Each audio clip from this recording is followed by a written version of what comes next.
Hello and welcome back to My First Dungeon, the tabletop role-playing podcast where we help new game masters get started quickly and with confidence. Today, we continue our conversation with Fortunate Horse's Taylor Moore, who you probably know from shows like Rude Tales of Magic, Fun City, and Oh These Those Stars of Space. Last week, we examined the differences between actual play and narrative play podcasts and attempted to better define the spectrum on which these shows exist. On this episode, we're going to focus on real-world production considerations that will prove invaluable for anyone who wants to create their very own narrative play show. So without further ado, let's dive right back in. All right, so here are some production considerations if you'd like to make a narrative play show. Number one, you need good mics and you got to do multi-track audio because you're going to be doing a lot of post-audio processing, and that means that you're going to want the sound to be good, and you need multi-track audio because you're going to need every speaker on a different channel, on a different track, because you might have to reorganize some of those blocks of dialogue. And I don't know if you can hear this. I've got a little bit of a stuffy nose. So this entire interview, Taylor's been having to deal with hearing me go. Oh, I have not noticed it at all. Oh, well, that's great. Yeah, but I know I will in the edit. But luckily, I have multiple tracks and I can cut out my incessant that would have driven you and me as a editor insane.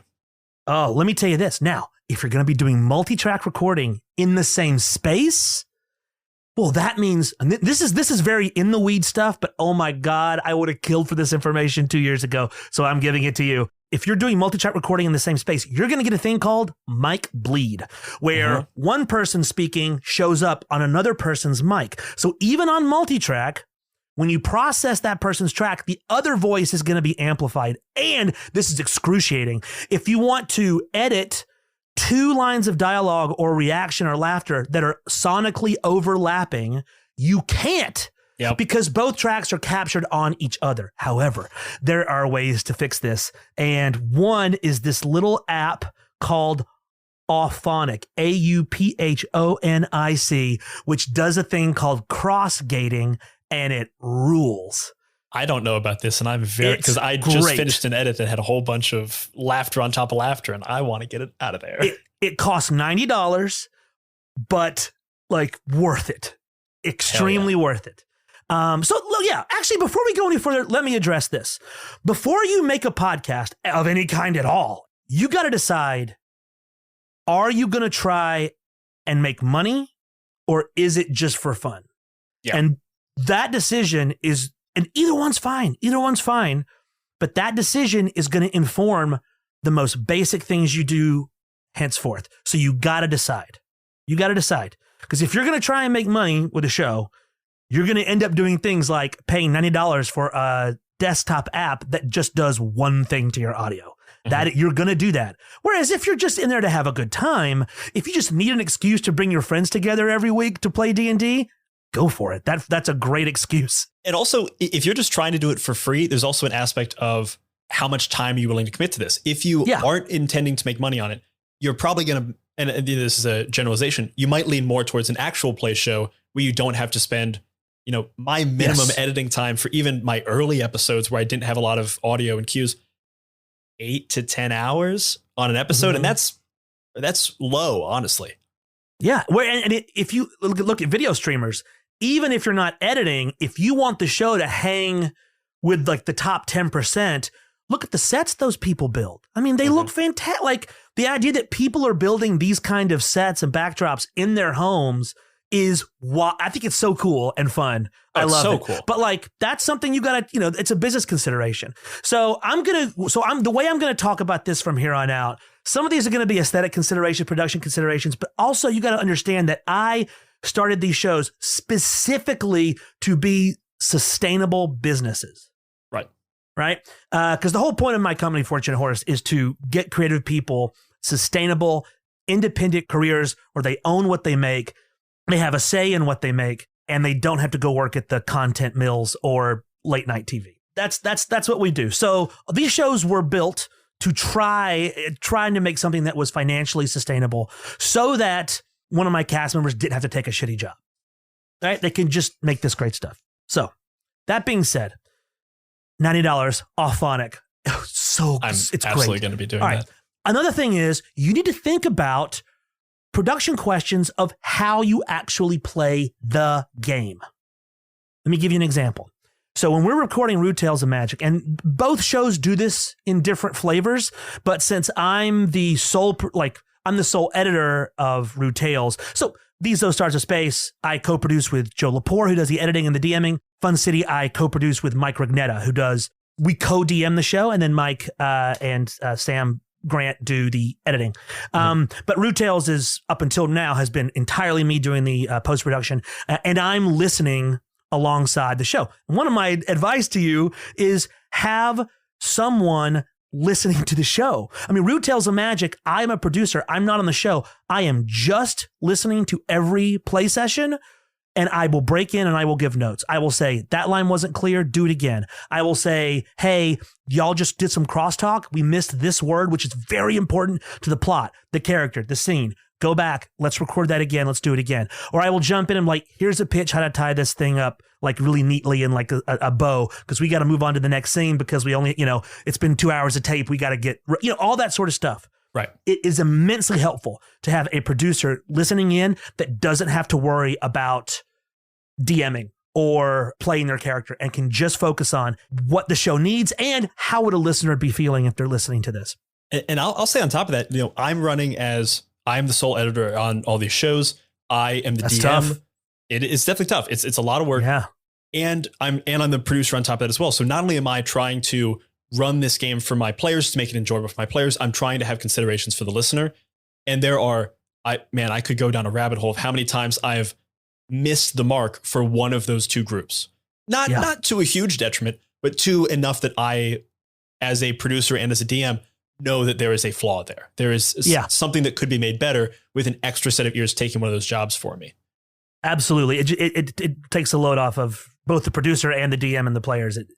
Division of labor exists for a reason. And just as it is true that you can't, there's that, thing in Hollywood, let's fix it in post. Well, the answer is you can't, or you can spend a whole lot of money doing it, probably just doing it again. It's much easier to fix things immediately, right when they happen, in the same way that it is much better to have good audio going into a good microphone, or at least you can still be very budget conscious, but by making sure you're getting good signal at the source, getting good content at the time you're recording it is a world of difference in post-production. It's so much easier. You don't have to think about it. If you're going into something knowing that a listener is going to be hearing it, think about that the entire time you're making it. That intentionality will make a much better show than if you're trying to fix it later, because oftentimes you just can't. And that's easy to say, right? It's easy to say, hey, consider the listener. But if you really do that, you're going to bump up into some decisions that feel like you were doing something wrong. I'll give you an example. When the pandemic first came down, Rude Tales of Magic was like, fuck, we have to move to remote recording. We can't be in the same room. Mm-hmm. Shit. Like, we thought it was going to sound really bad. So we said, well, instead of recording canon episodes that we don't know will sound good, let's do a little miniseries. And if that sucks, it sucks, but it's not the main show. We can always just say, skip the miniseries. I'm happy to say the miniseries turned out fucking great. But okay, so then we record the miniseries, 6-7 episodes, several months. Mm-hmm. And then we go back to the main episode, main storyline, remote recording. So we were coming back to these characters in this world and this storyline after months and months and months of not touching or thinking about them. And it was the first time we'd ever recorded remotely with the main characters in the main story. And we shit the bed in a major way. Like, it sucked. Like, we got done with the episode and we're like, all right, good one. Excited to be back. Yeah. And then a few days later, Branson and I are talking and it's like, well, how do we feel about that? Like, because it was obvious that everybody wasn't crazy about it. And it was just like, well, if this was an AP show, we would put it out there and then we would try to get back on track with the next episode, right? Right. But it's not. We have to consider the listener first. The listener is the person we are going to entertain. This show exists to show the listener a good time. And if we're not showing the listener a good time, we're fucking up. So now that we have an episode that we know is not really a great time for the listener, we are fucking up if we publish it. So we just did it again. And the characters made different decisions. Different things happened in the world. I made different decisions, like we did differently, and it was way better. And so we just burned an episode. And if you are seriously going to take into consideration the listener's priority as number one, you're going to have to do shit like that, which is frustrating and scary because that sucks. It sucks to take 3 hours of people's time and then throw it in the trash. But that's what you got to do. And another thing you got to consider there is, if you're going to try to make a show that is capable of doing that is capable of saying, hey, this was a bad episode, let's do this all again, you've got to make sure that your collaborators, your team, your players, your DM is also on that same page. If everyone signs up for an actual play where all they have to do is show up for 3 hours and, there's no ADR, extra audio, they don't have to record commercials, they don't have to possibly redo a show. If you all of a sudden dump onto their laps like, hey, this episode sucked, guys, let's do it again, you're going to hit that tension that causes friction in a relationship. And this has a lot to do with your business model, right? So if you're running a production company or if you're paying everyone a flat fee and you're just like, hey, we're going to record this many hours a month, I'm paying you this amount, then, and that's it, that's the agreement, then like you can probably get away with saying like, yeah, I didn't like that one, we're going to spend one session this month re-recording that episode. Or if we're going to go overtime, we're going to bump up your pay. But Rude Tales of Magic, like all Fortune Horse shows, runs on a profit sharing model and consensus decision making. So Branson and I took that pitch to the group and we were like, hey, look, we think maybe that last episode did not, Branson's much better at saying this stuff than I am. But something was off. Look, it's the first fucking pancake. You make pancakes. The first pancake fucking sucks. Throw it out. It's the first pancake. No one's fault. And if the rest of the group had been like, no, we loved that. Like, we loved those choices. We thought it was fun. We would have definitely been like, well, we were wrong. Let's go forward. Mm-hmm. But the consensus of the group, and consensus is where everyone agrees, was, yeah, that was first pancake. Let's fucking redo it. But that's because we chose to use the consensus model. Right. But yeah, actual play show, that's not going to happen. That's not going to happen. And all of that is because there's a trust in the group, and that relationship was defined at the beginning. Like, we're all in this together. Here's how we're going to share in the profits, whether those are monetary or just, Absolutely. Social capital. And this goes back to like another reason why we need these terms, because if I go to you and I say, hey, Brian, come be in my show, mm-hmm. the first thing, one of the first questions you should be asking is it actual play or narrative play? Right. Right. If it's actual play, like you said, you go and you do your time, you put on the show, and that's that. If it's narrative play, well, I might be emailing you on a Saturday to be like, hey, we got an episode coming out Monday, and I need to pick up from your character of this line. We fucked up a plot thing, and the plot's got to work this way. So can you get to your mic and re-record this in the next 12 hours? Right. That happens. Not going to happen on an actual play show, but definitely something you should be on board with for narrative play. So anytime I ask someone to come on any one of my shows, I make it very clear what the commitment is, especially with how much time am I asking them to commit? Because quite frankly, a lot of people who come on as guests on like Cannon Fodder, they're just coming on because they're friends. I'm promising them a good time that we'll make a product together. I'm also letting them know like, hey, all you have to do is show up and chat. That's all that's expected of you. If I'm going into a actual play or narrative play podcast, it's very important to outline what is expected of someone, even if it's something as small as like, hey, help me promote this on social media. Maybe people don't necessarily want to do that, or maybe that's more of a time commitment than they want.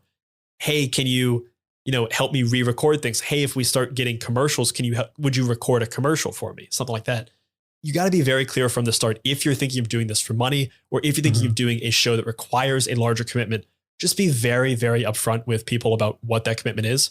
Because I've had people who I've asked on either a Cannon Fodder, like an interview show, or to play a game that's going to take multiple days, multiple episodes. And they'll say, you know what? I just don't have that kind of time. And it's better to nip that in the bud right away than realize that 5 episodes in that all of a sudden, actually, I didn't realize this was going to be this big a time commitment. And for yourself as well, there have been Rude Tales of Magic episodes that I have spent over 80 hours in post-production. Wow. In the edit and the sound design. What do you think the average is for a Rude Tales? 40. 40? Yeah. But every once in a while, like if the gang's not feeling a very long scene, that can make for a very tough edit. Or if there's some extremely complicated things on that require a 12-track session of sound design, listeners of Rude Tales of Magic would know the episode In the Flesh, which is the second to last episode in the Rules Haven arc. that episode took somewhere between 80 and 100 hours to edit. Jesus. It was, it's big. Like, It's big. But that's part of it. You don't have to do that for narrative play. It's not necessary. But you're going to be editing a lot more. I think right a now, lot more. my like I said earlier, when I was doing very little, it was still 8 to 10 hours. Yeah. Now that I'm doing more, like I'm, after listening to Rude Tales and Of These of Stars, and I recently started listening to Mission to Zix, which is fantastic as well. Yeah. You hear how much more there is to do. And I just want to keep, doing more and more and more. I think the latest, I just finished editing an episode this morning. I think that one probably took me over the course of a week in the 20-hour range. So I'm still coming in at half what you guys are doing. Yeah. And that's a lot. I mean, to ask for anybody, that's a lot of time. I'm also dumb. Like, I suck. Like, I will put in sound design for things that no reasonable person would do. And does it make the show better? Sometimes, a lot of times, no. Maybe not. I don't know. I don't fucking know. But I'm just following my own compulsion to do it. So it's just like, I'm rubbing my head up against the wallpaper in a ring around the room until I think the episode is done. And because I'm self-employed, I get to do that. It's horrible and great. All of those small decisions, whether or not a listener immediately notices them, still become the sum total that is Rude Tales, which is clearly working for you. Like, this is a very popular show. A lot of people love it. It has a could always be more popular. Could always be more popular. Everything could be more popular. But all the shows in the Fortunate Horse network, there is, even if it is unconscious, a listener understands the care that is put into them. And that's something that can't be, like, the only way to do that is time or money, and often both. Thank you so much for saying that. That's very kind of you. We really try to, one way that we talk about it amongst ourselves is like, I want the listener to feel held. Like, I want them to feel like, and this is a lot about what I think about with music when I'm putting in the score and the sound design, is I want to, because earlier I was saying, like, I want to manipulate and that's sort of true. I mean, all art is about manipulating the viewer, right. Like, you tell me John Williams doesn't know what he's doing. John Williams knows what he's doing. Even weirdo performance artists, like, we are trying to affect you with sensory experience to reach an emotion. And this is so obvious it doesn't even bear repeating. But like, I really think about like taking your hand. I want to be like, hey, come with me. You got to check this out. And we hold hands and we're running through the forest, and I'm taking you to show something wonderful. And it's like, every aspect of the show should be like an open palm that is outreach towards the listener, like inviting you, like, come along, come with me. And I promise, like, I won't waste your time. And there is really something to be said there where when you listen to an episode of Rude Tales, it just sounds great because you guys have taken all the necessary steps. But to make something sound effortless takes so much. I mean, you heard it right here. To do an episode of Rude Tales that sounds amazing, that gets you into that state of being held, of being told a story that you're excited to go on week after week, takes a commitment of 40, 50, 80 hours to do, to the extent that Rude Tales are doing it, and even to the extent that just I'm doing 20 hours. And that is just post-production. That is just from the time the recording stops to when it is posted. There's still a lot of considerations for pre-production of like, how do I plan a session for players and running the actual session. The great thing about this model of producing stuff is it moves the lion's share of production from pre to post. Mm-hmm. So pre is a breeze for us. Pre is either Branson on his own coming up with what the next episode is going to be, or me and Branson talking together and figuring out like beats for the next episodes. Because sometimes we don't get a chance to talk, or he's got an idea. Is like, I got it. Don't worry about it. And like, and we will sit down to record an episode, and I have no fucking clue what is about to come out of Branson Reese's mouth. And other times it's like we will beat out a story or a concept for hours and hours and hours before we record, and it can go anywhere in between those two things. But that's only a couple of hours.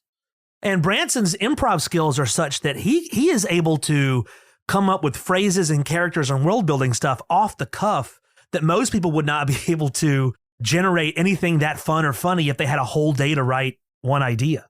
Like my number one advice for production is try to work with insanely talented savant level generational talents. If you take one thing from this podcast, find a savant, grab them. They're laying about. You just grab any old savant you can find. Yeah.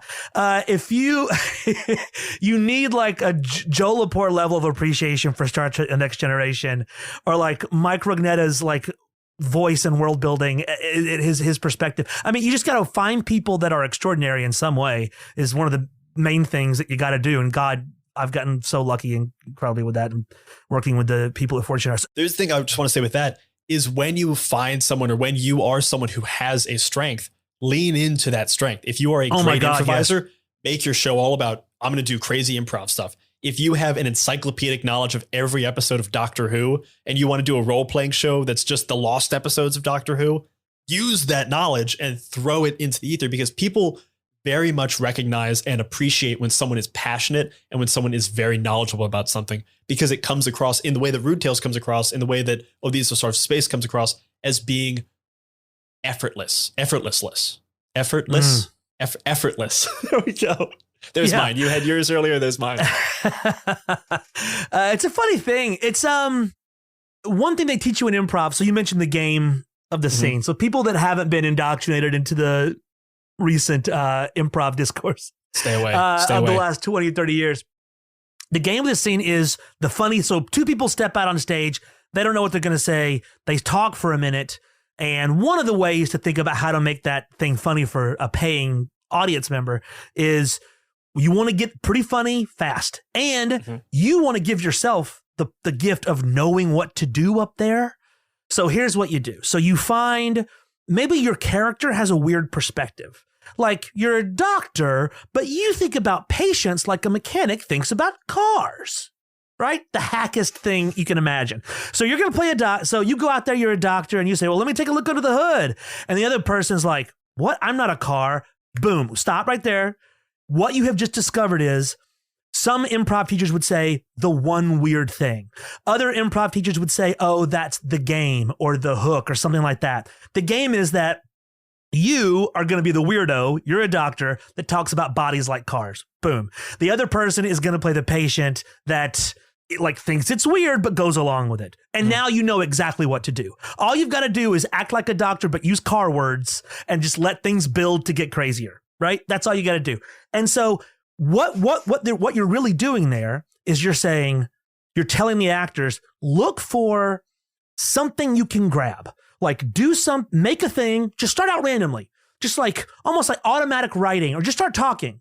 But look, all the time you're looking for like some handhold, something like a spark, one funny thing, one unusual thing, some game you could play, something that feels different and that you could replicate, and then turn into that as hard as you can and turn that up to past 11 to 50 to 100 to 1,000. And that's kind of what, the philosophy of play to your strength is very similar. It's like find an angle and go that direction as hard as you fucking can.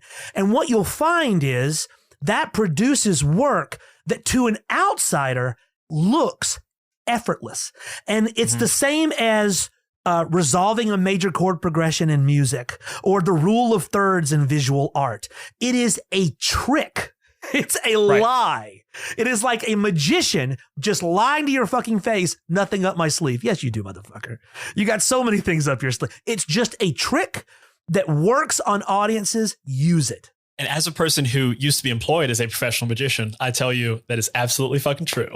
I just lied to your face. Yeah. It's like I think whenever I use music or make music, I realize God, this is just tricks. It's just it makes no sense that I should be able to go GDCG and dopamine comes out of your brain, but it does. Right. I have to do very little to make that work. And magic, once you understand the fundamental, the real fundamentals of magic tricks and misdirections and the reveal and all that stuff, it's just oh God, human brains are simple children's toys. Once you learn a few certain tricks, you can kind of make other people's brains just do stuff. And that's you look at a lot of comedy these days, and it's just comedians saying sassy observations in a patter that we have learned to appreciate as a joke patter. Right. And so it just registers to us and we laugh at the dopamine release that's comes. That's joke timing. There we go. It is so unfair. It is like going up to someone and screaming at them and being like, ha, I made you jump. I'm a genius. It's like, no, we're just very easy to manipulate. And you yelled at me. I will say, if anyone's looking for a concrete example of like the game of a scene, for anyone who's listened to the first season of My First Dungeon, one of the biggest games in that was Gord's belt. So Gord was a Minotaur character. He was very self-conscious about these ratty pants that he was wearing because he had a belt that was a piece of rope tied in a Gordian knot. Gordian knot is famously the only solution to untying the Gordian knot is to cut it off. Like the joke is it's easier to, it's Occam's razor. The quickest distance between 2 points is a straight line. So rather than overthinking it, try to untie it, you cut it off. The entire cast of that episode very quickly realized what was going on. Gord was very stupid. He couldn't untie this knot that he could very easily cut off. So what did we do for the entire 3-hour session that we played? We built up a whole mythos of trying to get Gord to figure out for himself that he could just cut the knot. That immediately became the game of the scene. And it got more and more absurd. And because Kevin, who was playing Gord, is a trained improviser, unlike a lot of the people at the table, he knew that all he had to do was keep playing along and keep making it more and more absurd that Gord wasn't understanding. And it got more and more fun for the players at the table and, I hope, for the audience. Yeah, it's a really simple like thing that anyone can learn. It's great at the table, but also the lesson of it, I think, can be expanded to include almost anything. Like we've all heard of like an artist finding their voice. Mm-hmm. Like, oh, she didn't really find her voice until like her third book. And that's where she really developed the style that we associate with her name. Or, like, oh, the podcast is great, but they really find themselves in the 10th episode, to be generous. Right. It's like, that's what you're doing. Like, this is the thing. This is the thing that we do that no one else is doing, or this is the thing that we're really good at. Don't be afraid to just like really turn hardcore into that. All right. I have another production recommendation for narrative play. Oh, yeah. You need to figure out how do I phrase this? Because I've never actually explained this to anyone outside the show, I don't think. So in Rude Tales, what we do, so we use the rules of D&D mostly in combat scenarios. Right. And by the way, people are so down on D&D for having mostly combat focused rules, but it actually makes an incredible amount of sense. Most people don't need rules to tell them how to just like talk and convince and persuade other people. But most people don't have a lot of experience wielding a morning star in battle. Right. Right. So it's and like taking complex environments and moments that involve a lot of multiple players doing simultaneous things and describing those things in a way that makes sense to a listener or participant. So it makes sense that the most of the rules are focused on the areas where we need the most help organizing those moments, right? And we had Grant Howard on, who is the maker of many like one-page RPGs, most famously Honey Heist. And he said something that I think fits perfectly in with this, that D&D and the larger systems, essentially the reason they have 3 core rule books is because they need to build a massive machine that all you need to do as a DM is crank the machine and the rules spit out. Because I don't know how many hit points a door had. Like how hard is it to knock down a door? I've got a vague sense of it. But when I know exactly what the damage threshold, the AC, and the hit points of that door is, I can tell you exactly what you need to do to break down that door. Mm-hmm. When you get into simpler systems like Honey Heist or like Lasers and Feelings, a lot of that is put back onto the DM to figure out. Which can be fine. I feel like figuring that shit out let's go back to those 3 sliders. The fiction, the puzzle, and the social aspect of it. It's like if your group needs high level puzzle slider, if you want to crank that puzzle thing up to 10, you better know the HP of that door, because they're doing the math and they want to feel good by figuring out the math problem and the grid stuff. So you better fucking know it. But if your group doesn't care about that stuff, if they want to be in a movie, right? You don't need to know, well, the door to the temple has 500 hit points. You just got to make the door to the temple a little hard to get into and then require someone to sacrifice or learn something in order to get into it. And the numbers don't have anything to do with it because you're going back to like the Campbellian story structure, and so we're trying to achieve like story beats and it's not the puzzle. It depends on the group, right? So, but battle is a really good example of where rules are extremely helpful. We use the battle rules sort of in the turn order and all that stuff to organize battle because otherwise it's very chaotic. Could someone do it without rules? Absolutely. But we just find it easy to use this, But here's the thing. We have to make it so that it's editable into a narrative stream. So you listen to a battle on Rude Tales of Magic, and sometimes you'll hear dice rolls mentioned, and sometimes you won't. Sometimes a round will go by, and you might not hear from a character what they do on that round, right? You might not hear what a dice roll is on one turn, but hear it on the next turn. And the reason why is because listener first. And we are assuming that the listener has their puzzle slider down pretty low, right? Not as a statement of all people, but just this is the kind of show we're going to make. In the same way, you're not going to see a lot of spaceships in Rude Tales just because we're a different genre. Our narrative play genre is just like not super heavy on the math and puzzle element. So we assume that most listeners, like most people going to see Raiders of the Lost Ark in a movie theater, they just want to be carried along with the music and the story and the characters and these great big crazy things happening. So if a character's turn is uninteresting and doesn't create more narrative opportunities in the greater episode, I cut it. Right. Not fun. If someone rolls an 11 and it's like, yeah, it happens, I cut it. Not fun. But now if someone's making a big move and it's going to be very doubtful if it makes, and they roll a 20 and everybody at the table goes, holy shit, maybe that's staying in. That's staying in. That's good stuff, right? That's exciting. It has an emotional content to it, and it moves both narratives along. It moves both the narratives of the people at the table and the characters in the story along beautifully. So, but in order to do this, I have to make sure that when we're because the players are looking at their character sheet and their dice, and they're thinking about the grid in their head, right? But I'm thinking about the listener. So they will describe their turn in very mathematical, game ruley sort of way. They will ask Branson, what's possible? Describe how this person is standing and how many feet am I from the rim of the castle wall? All that stuff. But if it's not interesting, it's got to go. But I've also got to make sure there is enough stuff there that is interesting in case it stays in. So that is like 10 minutes of explanation for something that is extraordinarily simple. But this is, I told you this was going to happen. I can't shut the fuck up about this stuff. I love it. This is great.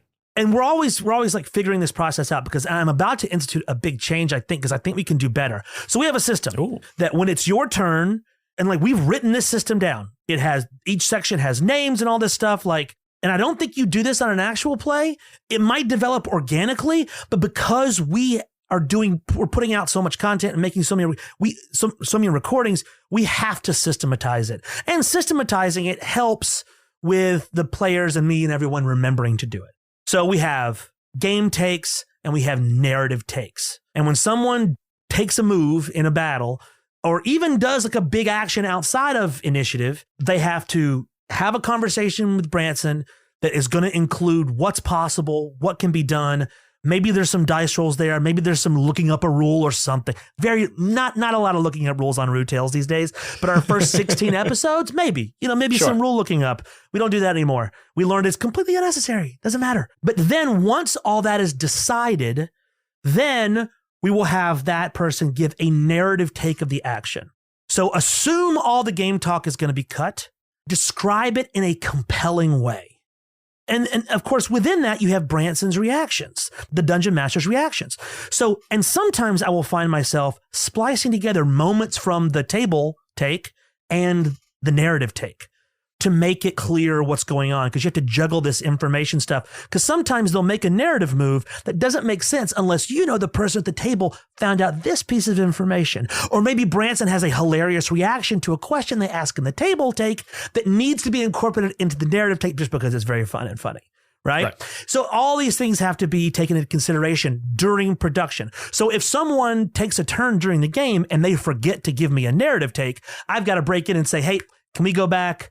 Can you describe it? Yeah, give me a little bit more description on this. Or or can you give me that line again, but like act like you're out of breath, like you're enacting the battle yourself.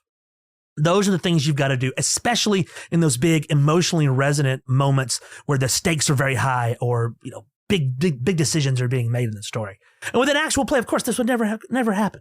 And that just goes back to fix it at the source. This is true for like the actual audio you're recording. Like make sure you have a microphone that is capable of recording good audio. And when you are actually playing the game, design the game so that it makes it easier for you to edit later on. And honestly, like this idea of the game take and the narrative take, I think would even be good for actual play where you have the time where you are figuring out the crunchy number stuff, and then you as the character narrate it very clearly about what you're doing. Like that's Matt Mercer does this. Yeah, it kind of happens that's naturally. what, when someone kills someone, it's like, all right, how do you want to do this? Like that's what that is. Yeah. Because it's like, oh, the game stuff's done. Now let's go back to the theater of the mind, like the game stuff. And, I don't know if that happened organically in their game or if Matt was like, this is going to be really entertaining or what. But like, that's a really good example of, we didn't invent this shit, but, Critical Role already doing that sort of stuff. And I think a lot of people do it organically. But when you're doing this production professionally and you're committing to a style of the show, you've got to systematize it and you've got to make sure you get that content every time someone takes a turn. It's a consideration. You can't wait for it organically to happen. And I think maybe that's one of the biggest differences between the actual play and the narrative play. Narrative play, it's like, let's do our best job to make a great story. Whereas with actual play, let's do a good job to make a great story. But if it doesn't happen, well, some games it just doesn't happen. Whereas you can't really allow that with a narrative play. Midnight Muscadines is a cozy, dark tabletop role-playing game where light and shadow intertwine in a fractured world. Players take on the roles of marmoteers, brave adventurers who journey into the untamed wilderness to collect the elusive Midnight Muscadines, craft magical jams, and protect the fragile light of Nim.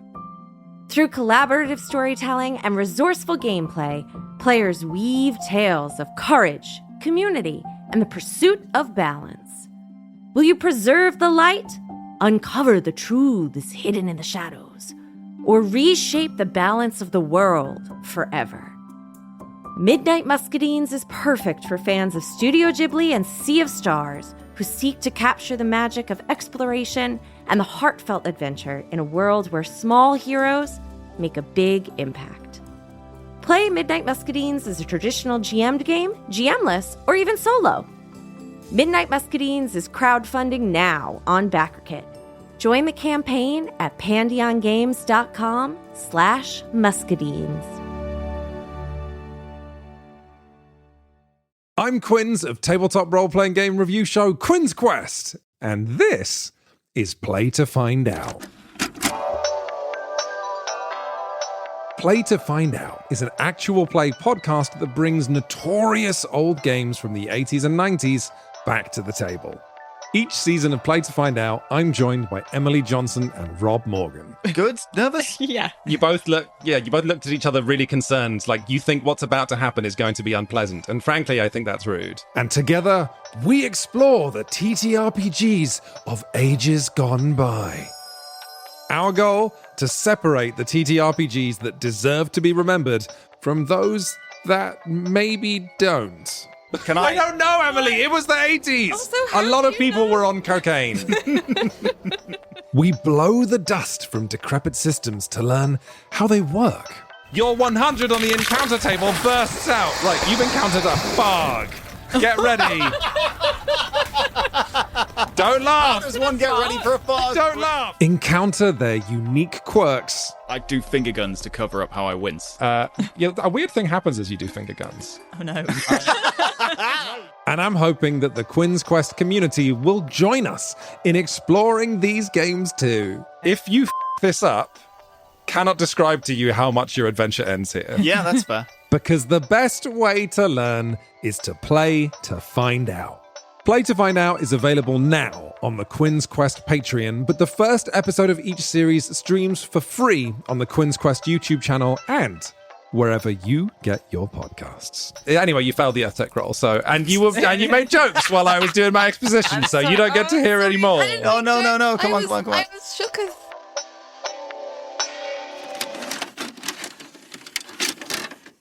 And I think, if you're looking at this conversation as a whole and you're getting to this point and thinking, do I want to run a show just for fun? Do I want to just run a home game, or run a show for profit?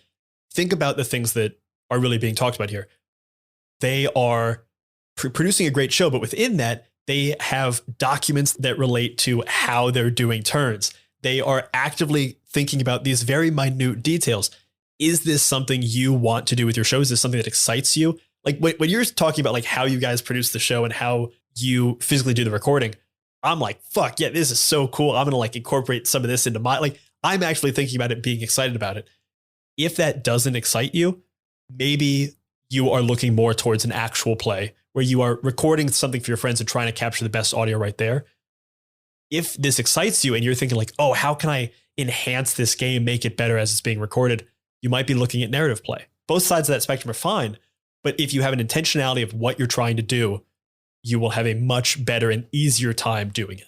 And I would suggest that if you think you can do better, if you think that you can figure out practices in production at the table to produce a narrative play show without a lot of post-production, please figure that out and tell me immediately what you have done. Because I'm giving you a lot of info. I'm giving the listener a lot of info here. If you can figure out better table practices, you better fucking email me. I want to know. Because I really do believe that I am so far away from figuring out the ideal way to do this. Someone is going to come along and figure out a way to instigate practices at the table that allow this kind of thing to happen without a lot of editing. Honestly, that kind of show, casting is the hard part. You need brilliant improvisers who are also rules geniuses and are able to perfectly communicate in the mechanics of the game you're using while keeping it simultaneously narratively interesting to the listener flawlessly every time. It is possible. I believe someone can do it. I can't wait to hear it. We joked about it earlier when we were talking about the This American Life document, how everything it's, so old. Everything they were talking about was how to splice cassette tapes. Yeah. This quote unquote art form, as ostentatious as that makes it sound. This genre is in its nascent phase of being the cassette tape phase. There is someone out there who is going to invent the, digital audio workstation version of this. And they'll be looking back at this conversation and be like, why were they taking 50 hours? Why didn't they just do this at their table? Why didn't they just? And, if anyone's listening back and hearing this, I hope you told us, because otherwise we're going to keep slaving away at 20, 40 hour edits to make the things that we want to make. Yeah. And I hope that the narrative play genre, the narrative play genre, it's not even a genre though. It's more like a method. I hope that the narrative play production style expands so much that people don't even need I really want to see a game designer build a game for a narrative play show. Sure. Yeah. What, if it was going to be video, that's a different game than audio, right? Because if it's on audio, maybe you want to have the game be something that even when you are talking about the game, it is narratively compelling in audio. Or video, oh boy, you could do a lot of stuff with that, because then the game could be visually based as well. So it's I would love to see that. I would love to see game designers build games just for narrative play. Man, now that's really got me thinking, because that would be so cool. When I'm rich, I will be commissioning this. I promise you. Literally all the actual play shows, all the narrative play shows that are happening right now are built on the design of something that was not intended to be consumed as audio or visual.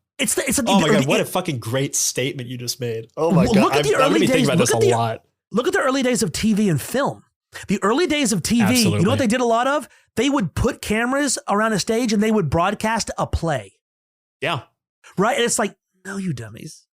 Well, you're sort of there. And even acting, people were acting for the back of the audience as you were doing theater. They didn't know that the camera could be right up in your fucking face, and you didn't need to emote so large. people made movies before they realized you could intercut between scenes that were happening simultaneously. Yeah. Like people made feature films before, what was his name that made Birth of a Nation? D.W. Isn't that Griffith. crazy that like the Klan propaganda movie Yeah, it's a invented real the most bummer. popular storytelling technique of the 20th century, the intercut between scenes. Really, like, even if you look all the way to like the earliest actual play podcast or video streams like till now, we've only scratched the surface of what's possible with this. And I really cannot wait to see like the next generation of it. I've got ideas for shows. I want to get away from the fantasy genre. I want to get away from sci-fi. I want to get away from and I really want to get away from Shadowrun. Like you want to talk about like like function, like form kicking functions ass. Try to make a goddamn entertaining Shadowrun show. That And there's rule another book. 25% of our audience right there. Listen. I love Shadowrun. That is one of my favorite games to play at a table. I love playing it. I love character creation in Shadowrun. Because you just buy stuff. It's so good. I love the world of Shadowrun. It's one of my favorite worlds to play in. And I all the designers and writers for it, I have done something so much fun. But that rule set is not built to entertain observers. It is, and the way that rule, like, it is such a heavy simulationist game. Unless you are a fan of the rules of Shadowrun, it is damaging. It's like shrink off radiation, just like melting everyone who observes it and tries to have a good time. So much. And I've talked to other Shadowrun shows. You talk to the Neoscum folks. You talk to Gannon Reedy, who DMs Neoscum, and I'm sure he agrees with Mike Rignetta and I. Like the Shadowrun rule set is a mistake to use to entertain anybody other than people playing it that want that rule slider all the way up to 10. Right. It's tough. So we're actually working on a like Shadowrun 0.5 Fun Like a City next. Yeah, we are. Mike is building a new rule set based on Shadowrun for the show. And obviously, like, Branson has just sort of created this, it's like if D&D was an ice cube and you melted it down and then put it in your mouth and spit it in the face of someone. That's what we use. And listen, we had an episode, we just recorded an episode of Those Stars of Space, which already uses one of the most famously light rule set in the world, Lasers and Feelings. Yep. And we barely play it. Like, there was an episode where I think we rolled dice one time. Once. And at that point, you have to say, like, well, are we even playing a game for the show? And my response to that is a stupid question. The only question that matters is, are you having a good time, buddy? Are you winning, son? Audience isn't keeping count of how many times you're rolling the dice. I promise you that. So that's the thing. My last piece of advice to the nascent narrative play producer is this. People are going to hate your fucking guts for not putting dice rolls in the show. Yeah. Just be prepared. Be prepared that you are going to get online comments directed at you that are like, I like the show, but they cut the game out. I like the game. You're going to get comments be like, railroading. You're going to get comments that are just like all sorts of different things, and to just ignore them. If you're hearing that and that doesn't sound like your cup of tea, maybe you just want to run a really fucking fun home game. Hell, record it, edit it, send it to your friends. If you're not ready to take that kind of criticism and have to like hear it, regardless of whether or not it's true, because most of the time it's not fucking true, maybe don't throw something to the public that you aren't ready to have eviscerated. I mean, making anything online, you're going to have people yelling at you, Yeah. and depending on what kind of person you are, that can be a 2 or 20 or, and by factors of 10. Oh, yeah. But like specifically about making this kind of show, you are going to be surprised at people's emotional attachment to hearing the number on a dice. But it's a very small number of people. I mean, like, but they're just the most vocal. I do think, though, that also comes back to kind of like the thesis of this episode of we don't have the proper vocabulary, because when you talk about if you said Rude Tales was a D&D actual play show, the expectation I have is I'm going to see the rule set of D&D play, and I'm going to see bards and gnomes and clerics and stuff. And I'm going to hear a D20 be rolled, and someone's going to look at that D20, add a modifier, compare that to a DC. If we use that incorrect nomenclature of actual play D&D, then that expectation will not be correct, and there'll be that tension. that's where some of that is coming from. And as we kind of, evolve this spectrum and better define it, better come up with this vocabulary, as kind of broad as this idea and vague as this idea is, the better we'll be able to enjoy these shows. I don't even know where I'm going with this. I think if we talk about this more and realize that everyone can have fun and we don't all have to be one goddamn big ass box. Yeah, we don't have to be one thing. The world could be more than one thing. The world could be more than one thing. I could have said that in 6 words instead. The thing is that we live in a society that doesn't allow people to do a lot of great things. And so it's one time I remember I was hiking, I got lost in the woods for 13 hours with no food or water. And eventually I put a twig in my mouth just to have something to chew. And a couple of minutes later, I realized without knowing it, I had eaten the twig. I think that everybody's eaten a lot of twigs because we're obviously starved for any sense of community or meaning in our normal lives, where work and family and community have been absorbed into this, post-capitalist hyper simulacra of human existence. And so people are just desperate for any activity or meaning that feels in any way interesting. But yeah, buddy, don't eat the twig. Don't eat the look twig, a little guy. harder Just for food. I don't know what to tell you. That's crazy. I'm glad you escaped with your life. It was life. a small twig. Oh man, when I made it back to my tent, I ate 2 whole jars of peanut butter. As was rightly deserved, man. Yeah. Kind of disappointed in myself that 13 hours is all it takes to eat a stick.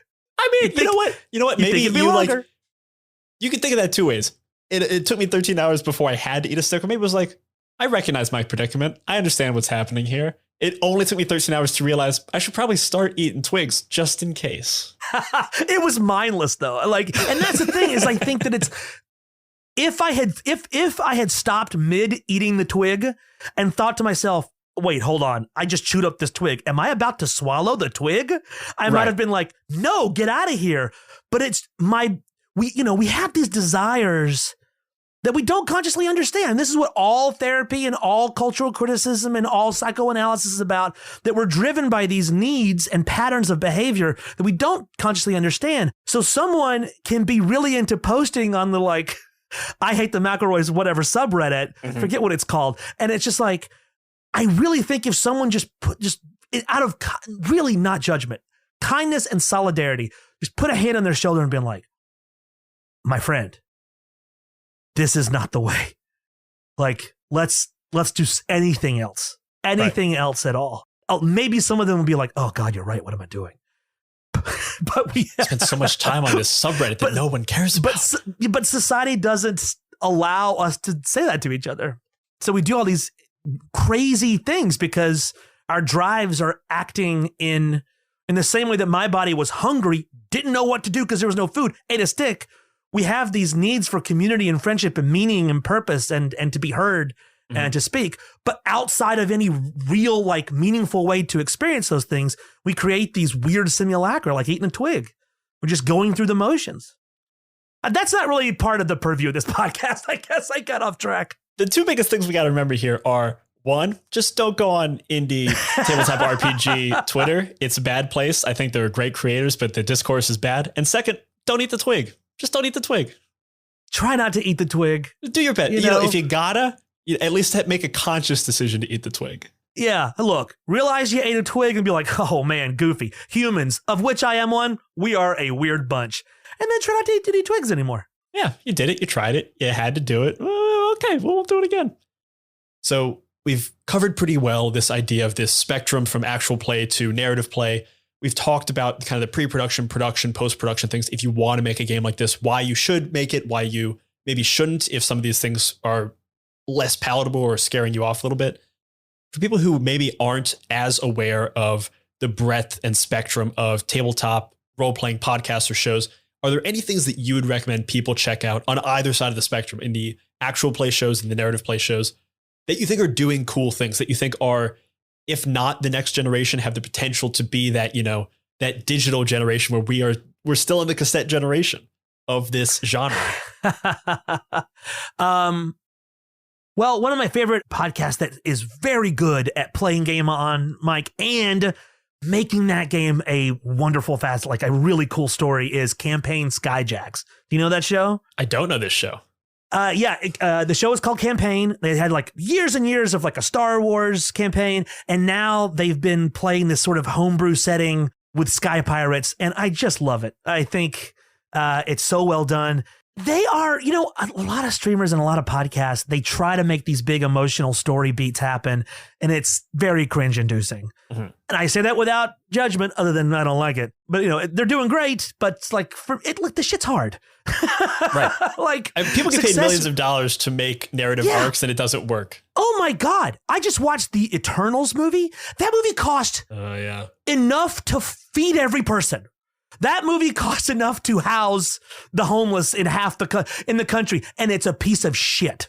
They paid, you can spend hundreds of billions of dollars paying the smartest, most talented and prolific creative writers and image creators in the world to make a thing, and it will still suck. This stuff is very hard. So, no shade to them. But what I love about Campaign Skyjacks, they keep the game stuff in, but it's never really boring. It's always interesting. They really are. They make it seem effortless to move back and forth between the table and the story. And like the world, Sky Pirates, sounds hack, but the way they do it is so much fun. I know, Sky Pirates I really sounds like it. fucking Yeah, great to me. You had me at it's Sky a blast. Pirates. I was like, fuck yeah, let's go. Yeah, and it's a bunch of like Chicago games folks and improvisers. Yeah, they're a blast. They're really fun. They're great. And I'll put a link to that in the show notes. All you guys got to do is click it and listen. You'll check it out. All right. Other shows I think are great. Critical Bits is great. Neo Scum is great. Mm-hmm. Join the Party is really fun. Join the Party does a neat thing. They have like 2 feeds, one for people who know how to like what D&D is, and one for people that need everything explained, which I think is a neat way to do it. And it's the same episode? It's the same episode, just like one with cliff notes and one without. That's very cool. I like that a lot. No, the audio is different. It's like different cuts. Oh, isn't that fun? Interesting. That is very cool. I can't imagine the extra work to do that, but I love it. Yeah, there's a lot. Oh, I think Dungeon and Daddies is really great about knowing when to play by the rules and when not to. That's a really good example of like, just go out there and have a good goddamn time, and if it works, it's working. Right. Yeah, they get it. My God. Okay, this conversation went on so much longer than I anticipated, but for the better. You anticipated? I told you before we hit record, and I said anticipate me going long. I think I believed you, but there's a part of me that's like, oh, everyone thinks they talk a lot, and everyone thinks they can like really. Man, this has been truly fantastic. I thought we had 45 minutes of stuff to get into, but like this is a topic that I really want people to keep talking about and keep like really experimenting in this space, because I love these shows. I want to see what the next generation of shows looks like, but I do think that we are in the very early stages of this genre, and I can't wait to see what happens. And anything that I can do to get this genre further into the future, I will absolutely do, and I will scream it from the rooftops. And this podcast is proof of it. Taylor, thank you so much for joining me today. Honestly, this has been fantastic. You've been so generous with your time. Thank you so much. Oh, a pleasure. I mean, generous with so my time. Fun. I'm like a time vampire. That's like thanking a vampire. Thank you for rubbing your teeth against my neck and sucking all my juices out. You've been so generous with your teeth. It's been great. I've taken 2 hours from your life. You can't get back, and I'm not sorry. This is 2 hours. I'm going to be. I'm very happy to give you. You can have. Here you go. Here, just you want an extra couple seconds? Here you go. Yeah, take it up. Suck that up. Love to have a thrall. And listener, if you glean nothing else from this podcast, nothing else from this hour and a half, 2 hour conversation we had, please, please, please remember, check out the fantastic narrative play shows from Fortune to Horse. You got Rude Tales of Magic. You got Fun City. You got Those Stars of Space. You can get these wherever you get your podcasts. If you're listening to this podcast, you know exactly how to get a podcast. Type it into the search thingy, click the other thingy, click on the episode. That's how you get a podcast.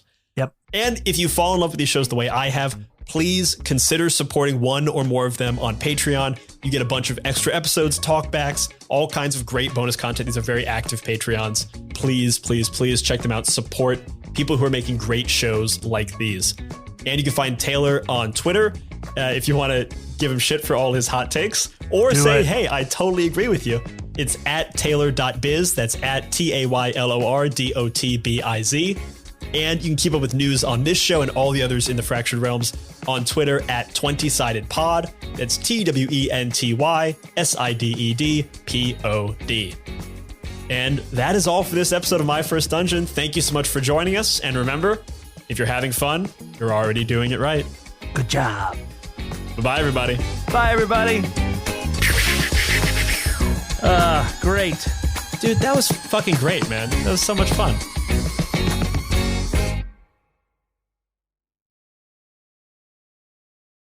Hey everybody, this is Abby. If you enjoyed this episode of My First Dungeon, you might want to check out some of our other shows in the Fractured Realms. For instance, our D&D actual play anthology show, the 20-Sided Podcast. This season is called Prisoners of the Static, and I play Natasha Bolshakot, captain of the Gilded Ghost. Interested? Check out the trailer and tune in every Monday for brand new episodes. Bye-bye! If you're hearing this, that means you listened to every last second of this episode.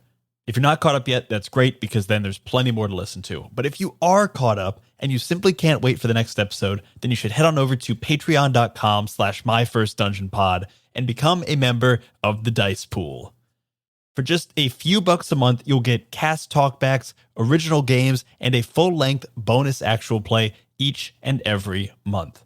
As of the end of 2023, there is already over 20 hours of bonus audio, plus a whole bunch of other goodies to enjoy. So head on over to patreon.com/myfirstdungeonpod and jump into the Dice Pool. We'll see you there.